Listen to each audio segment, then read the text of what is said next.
or a face. Talked about the fact that you love to eat. I mean, this is. But I know, you know, I like the stuff I eat. I like the vegetables, the fruits, the beans, the stuff I eat now. I like it. I like it. Do you call yourself a vegan now then? Well, I suppose I am if I don't eat dairy or meat or fish. You know. You're doing this for your health. Is Yes, that why you're doing it? Absolutely. Clinton's dietary guides, Dean Ornish, and this guy, Caldwell Esselstyn, at the Cleveland Clinic. Every month, the 77-year-old Esselstyn holds a day-long seminar, attracting doctors and heart patients from across the country, like Sharon Kintz, a retired private investigator from Canton, Ohio. Kintz had a heart attack 6 months earlier after a coronary artery became completely blocked. What Kintz did next may surprise you. She turned the surgeon down cold, said no to open heart surgery, and decided to take a chance using food as medicine.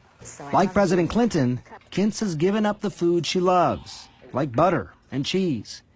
She's betting her life on Dr. Esselstyn's diet. She had a heart attack. Oh, yeah, I know. You know Sharon. Oh, yeah.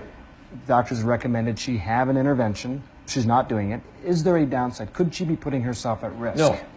I think that's an excellent question. In hundreds of patients, data now going back over 20 years, and well, this most recent study about a decade, once they start eating this way, you will make yourself heart attack proof. Going back over proof. We know that if people are eating this way, they are not going to have a heart attack. Esselstyn has won some allies, like Dr. Terry Mason, Chief Medical Officer at Cook County Hospitals in Chicago, and the city's former public health commissioner. We've eaten ourselves into a problem, and we can eat ourselves out of it. Esselstyn thinks heart disease is completely preventable, no matter what sort of family history you have, simply by eating right. During his research, he came upon a stunning fact.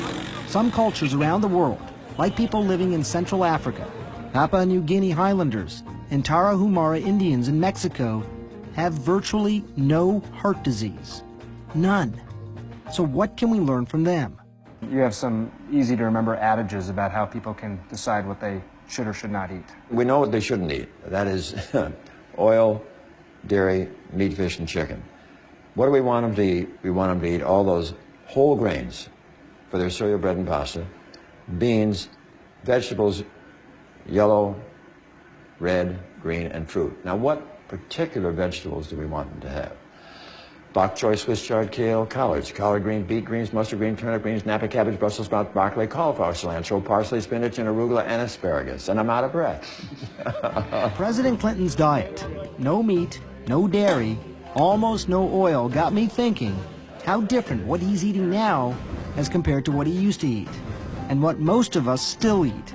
Make a habit of high-fat, high-cholesterol meals like this, and you can physically see the beginnings of heart disease. I was curious about the science behind Dr. Esselstyn's claims, so I dug up some of these peer-reviewed journals. They're small, just a handful of patients, but the results are pretty impressive. In one study here, patients on the Esselstyn diet and cholesterol-lowering medication had no heart attacks, had no coronary events of any sort after 5 years. And 3/4 of these patients actually saw their blockages get smaller. You're not talking about just reducing your chance of heart disease. You're talking about potentially reversing heart disease. Oh, absolutely. The late wisdom is that once you develop these plaques, they're there. You're stuck with them. Try not to let them get worse. Is that faulty thinking? I think it's absolutely faulty thinking. Here's a picture Esselstyn likes to show of a heart patient with a blocked coronary artery. And here's that same patient after going on a plant-based diet. You see the way the blockage has almost disappeared? Sharon Kintz survived a heart attack a year ago after a coronary artery became completely blocked. Now she's counting on the Esselstyn diet to keep her from having another. Thankfully, your heart muscle function is normal. Kint's cardiologist, Adnan Zaidi, says so far so good with the diet. It's a difficult sell, but those who get onto it have benefited from it without a question.